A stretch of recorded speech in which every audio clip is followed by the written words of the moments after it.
तो क्या हाल है आप सभी की। उम्मीद करते हैं सब अच्छे होंगे, सब बड़े होंगे, अपने अपने घर पर मौज काट रहे होंगे। तो देखिए इजराइल और हमास वॉर ये आजकल बहुत ज़्यादा न्यूज़ में है, और ये न्यूज़ में हो क्यों ना, क्योंकि यहाँ पर इतनी तगड़ी लड़ाई चल रही है कि ये ब्रॉडर जो है एक्सपेंड भी कर सकती है। यानी कि यहाँ पर ये सिर्फ हमास और इजराइल के बीच में वॉर ना होकर इसमें बहुत सारे दूसरे रीजनल प्लेयर भी आ सकते हैं इसमें, जैसे कि सबसे खास होने वाला है हिजबुल्ला। हिजबुल्ला आपको मैं बता दूं कि एक लेबनान में एक शिया मिलिटेंट ग्रुप है जिसको यहाँ पर ईरान से काफ़ी ज़्यादा मदद मिलती है, और इसके पास बताया जा रहा है कि इजराइल से भी ज़्यादा मिसाइलों का स्टॉक इसके पास है। तो यहाँ पर जो इजराइल है वो नहीं चाहेगा कि वो हिजबुल्ला से भिड़े, और इसके अलावा यहाँ पर ये भी उम्मीद की जा रही है कि जो ईरान है वो भी यहाँ पर इसमें शामिल हो सकता है। अब देखिए अगर यहाँ पर ये ऐसा होता है तो ये जो पूरा वॉर है वो ना सिर्फ इजराइल में लड़ा जाएगा, बल्कि यहाँ पर कई सारे देश इसमें इन्वॉल्व हो जाएंगे, और कई सारे देशों में बैटल ग्राउंड बन जाएगा ये। तो यहाँ पर कई बहुत ज़्यादा डिवास्टेशन हो जाएगी, और इसमें ये भी बताया जा रहा है कि सीरिया से भी यहाँ पर जो लड़ाके हैं, जो इनकी फ़ौज है वो भी यहाँ पर शामिल हो सकती है सीरिया की तरफ, क्योंकि देखा जाए तो इजराइल और सीरिया है उनके बीच में वॉर चल रही है। यहाँ पर जो इजराइल है वो अक्सर जाता है सीरिया में, एयर स्ट्राइक कर देता है, और इजराइल यहाँ पर ये कहता है कि हम जो ईरान के जो ट्रांसपोर्टेशन है वो यहाँ पर रोक रहे हैं, ताकि जो ईरान है वो जो अपनी मिसाइलें भेजता है हिजबुल्लाह को वो यहाँ पर ना भेज पाए। तो इस वजह से यहाँ पर जो ये चलता है वो मामला वो चल रहा है, और दोनों के देशों के बीच में अभी भी टेक्निकली वॉर में है ये 1973 से ही। तो यहाँ पर ये भी चल सकता है, और इसके अलावा यहाँ पर जो ग्राउंड इन्वेजन है उसकी भी बात यहाँ पर की जा रही है, क्योंकि देखा जाए तो जो इजराइल है उसने 3 लाख सैनिक अपने गाजा के आसपास इकट्ठे कर दिए हैं और उसके बाहर खड़े हुए हैं, और यहाँ पर गाजा के जो रेजिडेंट है जो नॉर्दर्न गाजा में रहते हैं उनसे ये बोल दिया है कि भाई नॉर्दर्न गाजा से निकल जाओ, साउथ की तरफ चले जाओ, क्योंकि हम नॉर्दर्न गाजा की तरफ अब बहुत बड़ा मिलिट्री एक्शन लेने वाले हैं। ये जो मिलिट्री एक्शन होने वाला है ये होने वाला है ग्राउंड इन्वेजन, यानी कि यहाँ पर बहुत हो गया हवा से प्रहार, बहुत ज़्यादा बम गिरा दिए हैं, वहाँ पर पूरा तबाह कर दिया है। और अब जो होगा वो यहाँ पर इजराइल की जो मिलिट्री है वो यहाँ पर घुस जाएगी अंदर, और यहाँ पर जो भी वॉरफेयर किया जाएगा वो अर्बन वॉरफेयर किया जाएगा। लेकिन यहाँ पर बहुत सारी चीज़ें आ रही है जिसकी वजह से यहाँ पर ये बताया जा रहा है कि ये जो अर्बन वॉरफेयर होने वाला है ये इजराइल के लिए कोई इतना खास होने वाला नहीं है, और यहाँ पर इजराइल के लिए बहुत ज़्यादा चैलेंजेस है। तो आज इसके बारे में पूरी डिटेल के साथ बात करते हैं कि चैलेंजेस क्या है जो इजराइल की आर्मी फेस कर सकती है, और इजराइल यहाँ पर क्या क्या करने वाला है। चलिए इसके बारे में बात करते हैं।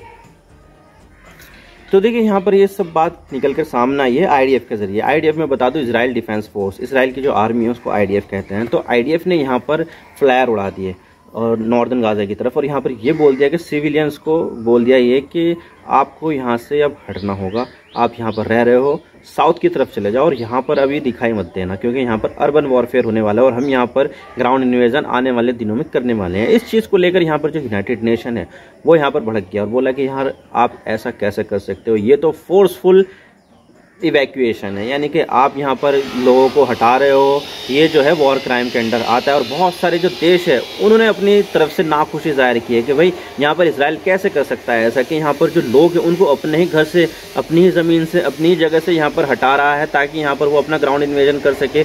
और इस चीज़ को लेकर यहाँ पर ये भी बात समझ में आ रही है, यहाँ पर ये भी बोला जा रहा है कि जो इजराइल है वो यहाँ पर अपनी सेना तो भेज देगा गाजा में तरफ, लेकिन यहाँ पर जो वापस से जो होगी अपना ऑपरेशन करने के बाद वापस जाने का टाइम होगा वो जाएगा नहीं है।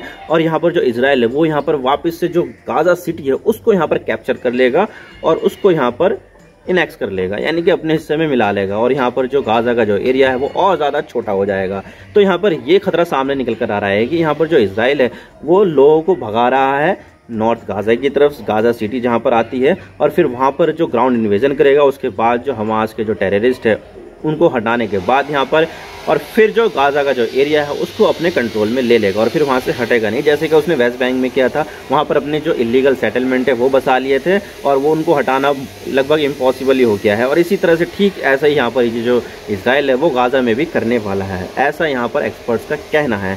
लेकिन यहाँ पर जो अर्बन वॉरफेयर किया जाएगा वो यहाँ पर इतना ज़्यादा इजराइल के लिए आसान होने वाला नहीं है, इसके बारे में भी बात करते हैं। तो देखिए यहाँ पर जो इजराइल है उसने अपने लगभग 3 लाख के आसपास जो ट्रूप्स हैं, यानी कि जो सोल्जर्स हैं, उनको यहाँ पर इकट्ठा कर लिया है गाजा के आसपास। लेकिन यहाँ पर देखा जा रहा है कि जो 3 लाख के आसपास जो ट्रूप तो इकट्ठा कर लिए हैं, उनका जो टैंक वगैरह है, जो आर्टिलरी शेल्स है, वो भी यहाँ पर तैयार बैठे हुए हैं कि यहाँ पर जो इन्वेजन है वो किया जा सके। लेकिन यहाँ पर जो इजराइल है वो सारे के सारे जो सोल्जर्स है वो गाजा में भेजने वाला नहीं है। यहाँ पर 3 डिवीजन बनाई गई है। एक तो यहाँ पर जो ऑफेंसिव काम है, जैसे कि ग्राउंड इन्वेजन के लिए अंदर जाएगी गाजा, जो इजराइल की जो सेना है गाजा में जाएगी। एक तो उसमें जाएगी, और एक होगा डिफेंसिव पर्पस के लिए। डिफेंसिव पर्पस में अगर वहाँ पर गाजा की तरफ से रॉकेट छोड़े जाए इसराइल में, तो यहाँ पर जो सेना है उसको यहाँ पर एलिमिनेट करने के लिए काम आएगी। और तीसरा होगा यहाँ पर इंटरनल सिक्योरिटी, क्योंकि देखा जाए तो इंटरनल भी यहाँ पर गाजा काफ़ी ज़्यादा कमज़ोर हो रहा है, क्योंकि वहाँ पर अभी भी 20% के जो लोग हैं वो अरब फ़लस्तीनियंस है। और इसके अलावा जो वेस्ट बैंक है वहाँ पर भी काफ़ी ज़्यादा टेंशन देखने को मिल रही है। जो सेटलर्स है, जो इजरायली सेटलर्स है, जिन्होंने यहाँ पर अवैध कब्जा कर रखा है, इलीगल सेटलमेंट बना रखे हैं फ़लस्तीनियों की जगह पर, वो यहाँ पर अक्सर सामने निकल कर आ रहे हैं। और जो फ़लस्तीनी लोग हैं जो वेस्ट बैंक में रहते हैं उनको यहाँ पर मार रहे हैं। अभी रिसेंटली यहाँ पर एक फ्यूनरल हो रहा था, तो वहाँ पर ज़बरदस्ती फालतू में अटैक कर दिया, और यहाँ पर जो इजराइल की जो पुलिस है, इजराइल की जो सेना है, वो सेटलर्स के साथ मिलकर फ़लस्तीनियों के ऊपर गोली चला रही है।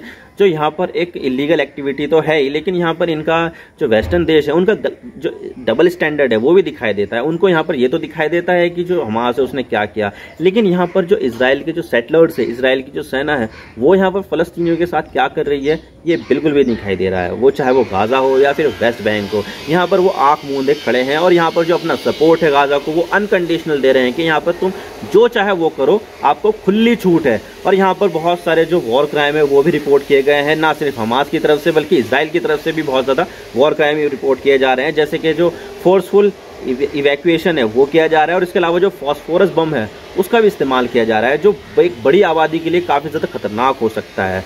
तो ये चीज़ की जा रही है यहाँ पर। वैसे हम अर्बन वॉरफेयर यानी कि शहर के इलाकों में जो युद्ध लड़ा जाता है उसकी बात करें तो यहाँ पर लास्ट टाइम 2014 में, यानी कि 9 साल पहले इजराइल ने इन्वेजन किया था गाजा का, और 19 दिन वहाँ पर रहे थे। और उसके बाद यहाँ पर जो इजराइल है उसने अवॉइड ही किया कि हम अर्बन वॉरफेयर करेंगे नहीं, क्योंकि यहाँ पर इजराइल है उसको काफ़ी ज़्यादा नुकसान उठाना पड़ा था उस चीज़ में। यहाँ पर कई सारे जो सैनिक थे वो मारे गए थे, जो इनके जो व्हीकल्स है उनको डैमेज हो गया था। तो इस चीज़ को देखते हुए जो इजराइल है वो अवॉइड ही करता है कि हम अर्बन वॉरफेयर नहीं करेंगे अभी। वैसे आउटस्कर्ट पर हम यहाँ पर तोप के गोले छोड़ देंगे, जो हवाई हमला है वो कर देंगे, लेकिन अर्बन वॉरफेयर नहीं करेंगे। लेकिन अब यहाँ पर ये भी दिखे जा रहा है कि यहाँ पर जो इजराइल है वो अर्बन वॉरफेयर के लिए पूरी तरह से तैयार है। पूरी फेंसिंग के बाहर यहाँ पर जो इजराइल की जो सेना है वो खड़ी हो गई है, अपनी टैंकों के साथ, अपनी तोपों के साथ, अपनी आर्टिलरी शेल्स के साथ। और जो इजराइल की आर्मी भी है वो भी यहाँ पर तैयार है कि हम कब यहाँ पर ग्राउंड इन्वेजन करें। तो यहाँ पर ऐसा हो रहा है। लेकिन यहाँ पर इस बार की जो सिचुएशन है वो पिछले वॉरफेयर से काफी ज्यादा डिफरेंट होने वाली है, क्योंकि देखा जाए तो इस बार जो हमास है वो पहले से काफी ज्यादा पावरफुल हुआ है। इसके पास अब नई नई टेक्नोलॉजी आई है, क्योंकि देखा जाए तो इस बार तो उसने मोसाद को भी चकमा दे दिया है। आप सोच सकते हैं कि मोसाद दुनिया की सबसे ज्यादा खतरनाक इंटेलिजेंस एजेंसी, उसको चकमा देना एक काफी ज्यादा एक अचीवमेंट की तरह ही माना जा सकता है, क्योंकि यहाँ पर ना तो उन्होंने कोई भी इलेक्ट्रॉनिक सामान का उपयोग किया कम्युनिकेशन के लिए, कुछ नहीं किया जिससे जो मोसाद है वो पकड़ ही नहीं पाए। और ये जो सारी चीजें की गई थी वो किसी की आंखों में भी नहीं आई, क्योंकि यहाँ पर देखा जाए तो अमेरिका की हजारों सैटेलाइट है, इजराइल की कई सारी सैटेलाइट्स है, उन्होंने यहाँ पर गाजा के ऊपर पूरी तरह से नजर रख रखी है, लेकिन यहाँ पर कुछ भी इनको एहसास नहीं हो गया ऐसा कुछ होने वाला है। तो यहाँ पर ये चीज देखा जा रही है कि इस बार का जो ग्राउंड इन्वेजन होगा इजराइल का, वो इजराइल के लिए काफी ज्यादा खतरनाक होने वाला है, क्योंकि देखा जाए तो इस बार जो उनके पास जो काफी सारे एंटी एयरक्राफ्ट मिसाइल भी हैं, एंटी टैंक मिसाइल भी है, और ऐसे बम भी हैं जिसके बारे में जो इजराइल की जो सेना है उसको पता नहीं है, जिनको कई सारे देशों से मिले हैं, खास करके ईरान से। ईरान के पास आपको तो पता ही है कि कैसी कैसी मिसाइलें हैं जो वो अपने जो वॉरफेयर है उसमें इस्तेमाल करता है। इसके अलावा जो फॉर्मर प्राइम मिनिस्टर है इजराइल के एहद उलमाट, उन्होंने यहाँ पर यह कहा है कि भाई यहाँ पर जो इजराइल की जो आर्मी है सबसे जो वॉस्ट है उसके लिए भी तैयार रहना होगा, और जो दूसरी साइड है उसको लिए भी यहाँ पर जो वॉस्ट है वो भी तैयार होना होगा। यहाँ पर जो कॉन्सिक्वेंसेज है दोनों के लिए यहाँ पर काफ़ी ज़्यादा हार्ड टू स्टोमक आने वाले हैं। यहाँ पर इजराइल के लिए भी काफ़ी ज़्यादा खतरनाक होने वाला है ये, और जो फ़लस्तीनियन साइड है उसके लिए भी काफ़ी ज़्यादा खतरनाक होने वाला है। हालांकि देखा जाए तो इजराइल की आर्मी ने ये कहा है कि हम यहाँ पर बहुत ज़्यादा एग्रेसिव होंगे हमास के लिए, और हमास को पूरी तरह से जड़ से ख़त्म कर देंगे, यानी कि हमास को अपरूट कर देंगे हम गाजा से।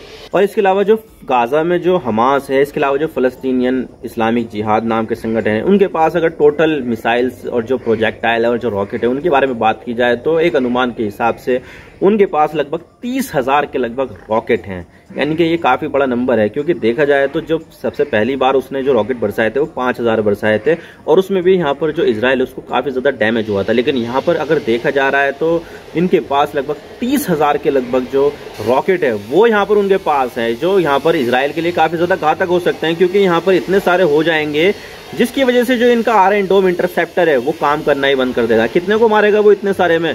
भाई इतने सारे में जो आयरन डोम का जो सक्सेस रेट है वो यहाँ पर बिल्कुल ही बर्बाद हो जाएगा। तो तो यहाँ पर ये देखा जा रहा है कि इस सारे रॉकेट के बाद यहाँ पर जो इजराइल के जो इंटरसेप्टर है वो यहाँ पर ओवरहेल हो जाएंगे और यहाँ पर कोई काम खास कर नहीं पाएंगे, जिससे क्या होगा, इजराइल को काफी ज्यादा नुकसान होगा। और इसके अलावा यहाँ पर जो अर्बन वॉरफेयर है उसमें यहाँ पर जो हमास है उनको सारी की सारी चीजें पता है कि कौन सी चीज कहाँ पर है, कैसी क्या क्या करती है। और इसके अलावा वहां पर वो डिफेंसिव मोड पे भी रह सकते हैं और ऑफेंसिव मोड पे भी रह सकते हैं। उनको पता है कि उनके हथियार कहाँ पर रखे हैं, उनको किस तरह से इस्तेमाल करना है, और वो यहाँ पर स्नाइपर को भी इस्तेमाल कर सकते हैं। और इसके अलावा जो बम है, जो लैंड माइन्स हैं, वो भी यहाँ पर इसका इस्तेमाल किया जा सकता है। तो यहाँ पर जो इजराइल है उसके लिए इतना ज्यादा आसान होने वाला नहीं है ग्राउंड इन्वेजन करना। और इसके अलावा जो हमास है उसके पास एक बहुत ही बड़ा टनल का नेटवर्क है, जिसके बारे में यहाँ पर इजराइल है उसको इतना कुछ खास जानकारी नहीं है।